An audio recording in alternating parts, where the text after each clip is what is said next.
Good morning, class. My name is Jacob Walters. Today I'm going to be talking about the organizational leadership of George Washington. George Washington was a key figure in the establishment of the United States. His vision and organizational skills were instrumental during the Revolutionary War and in the early administration of the nation's government. Interestingly, history books do not always capture the true brilliance of America's first general and president. Too often it is his steady hand and faithful courage that draw our attention. For example, the Prayer at Valley Forge has become one of the most famous paintings of George Washington, and of course for good reason. He was faithful, and he did definitely believe in God's providence over the American cause. This painting, while true and excellent in what it shows, is only one aspect of the person of George Washington. Even a brief stopover at his Mount Vernon estate in Northern Virginia reveals a man who was a remarkable organizational leader, and who had a talent for business and for administration in general. A basic evaluation of his military campaigns shows not just a resolute leader who inspired his troops by stoic example and strength of character, but also a bold and creative military strategist. George Washington's early life was the catalyst for the men that he would become. He was a self-made man with a strong, almost maniacal sense of destiny. He determined at an early age to make his mark and become a man of influence and power. He resented the fact that his birth limited his opportunities in British government and in the British military. He was born a colonist, which meant that he would never be able to receive a commission in the British Army, and the likelihood of being able to serve in any important position in British government was very low. He was acutely aware of his shortcomings, two of them in particular. One was his lack of education, and the other was his low-born social status as a colonist. However, despite these things, he was determined to achieve greatness. His strategy for achieving this greatness was a strict program of self-education and acquiring the proper political contacts, if you will. So his education his self-education was very broad, it covered mathematics, it covered etiquette, it covered history. But one thing in particular that he focused on was learning the art and science of surveying, using some equipment that he had inherited from his father and books that he borrowed from Lord Fairfax. He became an accomplished and competent surveyor. At the age of 17, he was able to take part in a backcountry expedition to survey some of the wild country in western Virginia. And shortly after that, and because of that experience, he was appointed as the chief surveyor for Culpeper County in Virginia, which was maybe it didn't pay a lot, but it was a fairly prestigious position for someone who was only 17 years old. Of note, and another thing that's of note in Washington's younger years were some of his experiences as a soldier. He participated in the Battle of Fort Necessity and in Braddock's defeat. Of note, in the Battle of Fort Necessity in Pennsylvania, George Washington led a small force of about 40 soldiers out of Fort Necessity to attack what he thought was a French ambush. They attacked these soldiers who were on their way they thought to ambush them in the fort, killed quite a few of them, and then took the rest prisoner. The noteworthy thing about this is that one of the French soldiers that was killed was actually a French ambassador. And as it turns out, George Washington and his men attacked a group of French soldiers who were actually coming to parley and try to reach terms with Washington. So in Europe, some people took to referring to him as an assassin for going out and killing this French ambassador. Also of note at the Battle of Fort Necessity is that it's rumored that George Washington fired the first shot of the battle, which would mean that he fired the first shot of the 7 Years' War or the French and Indian War, which at that time was the equivalent of a world war. George Washington became a hero at Braddock's defeat, where a British army was attacked. While they were in column in the woods, they were attacked from all sides by French and Indian soldiers and basically decimated. 900 of about 1,400 are said to have been killed, along with General Braddock. George Washington was able to rally the troops and fight kind of an organized retreat back to Virginia. Even though this was a terrible defeat, George Washington ended up coming out looking kind of like a hero.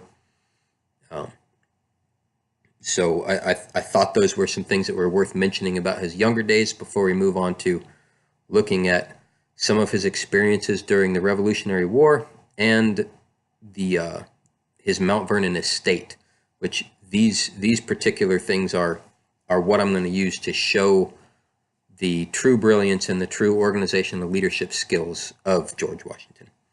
So Mount Vernon is a sprawling agricultural and industrial operation.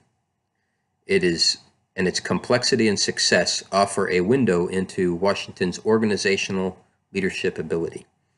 It encompasses over 7,000 acres, is dedicated primarily to farming, but also includes other operations, such as blacksmith and carpentry shops, laundry, and food preparation facilities. Located away from the primary grounds and the mansion is a grist mill and a distillery. Large quantities of whiskey were produced in the distillery and sold for great profit for George Washington and Mount Vernon.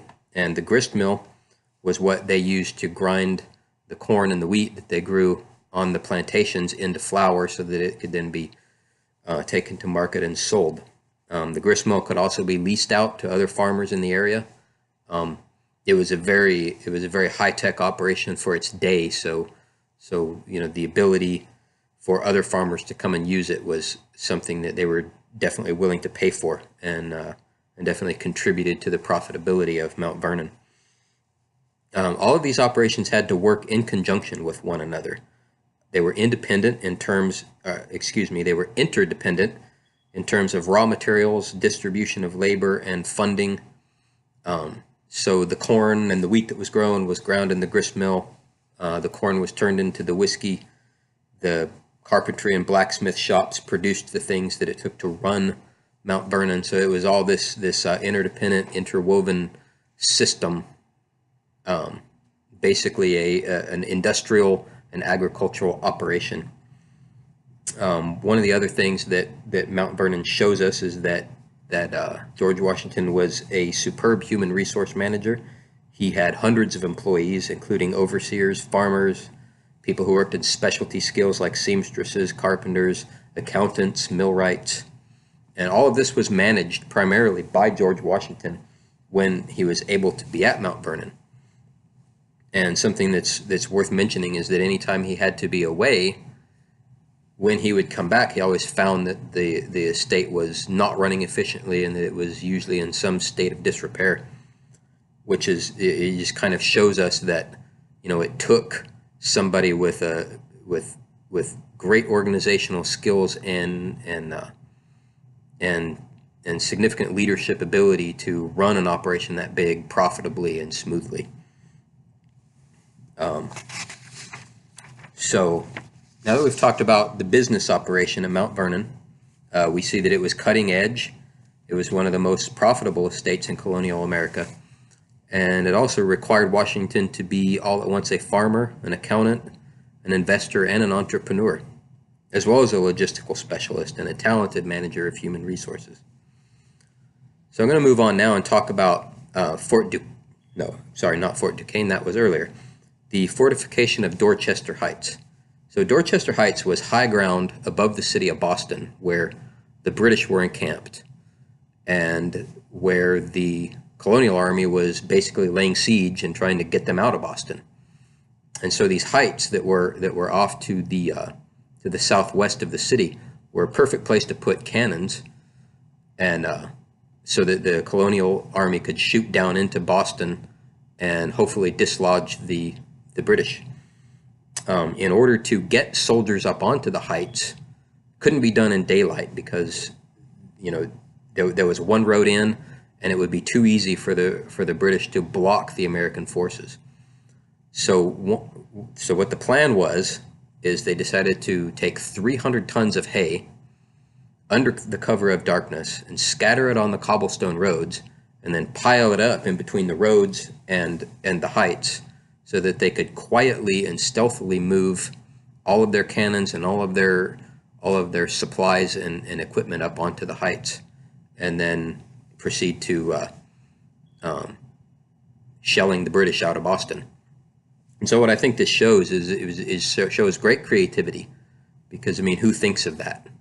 To order up 300 tons of hay and then sneak in one night and scatter it on the road so that you can quietly infiltrate up onto, whatever up onto the heights.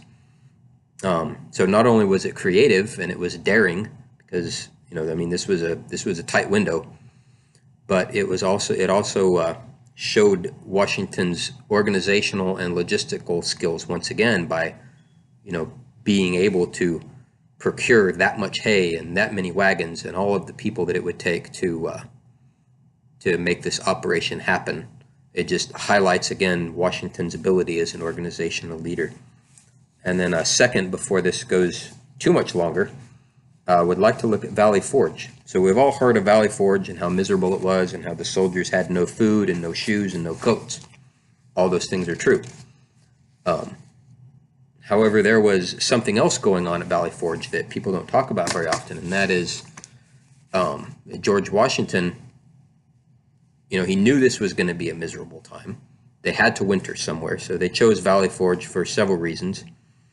But anyway, that's not really important. What is important is that during this time on Valley Forge, or in Valley Forge, George Washington hired a Prussian army officer to come to Valley Forge and start teaching the colonial army close order drill and how to march in a formation and how to efficiently fire in formation. Basically, he drilled them and trained them into a functional modern army at that for that day. And and I think what George Washington knew is that he had this time on his hands, and he had two things that he needed to do. He needed to train his army, and he needed to keep these men busy, because they were sitting in this camp, miserable, cold, with nothing to do.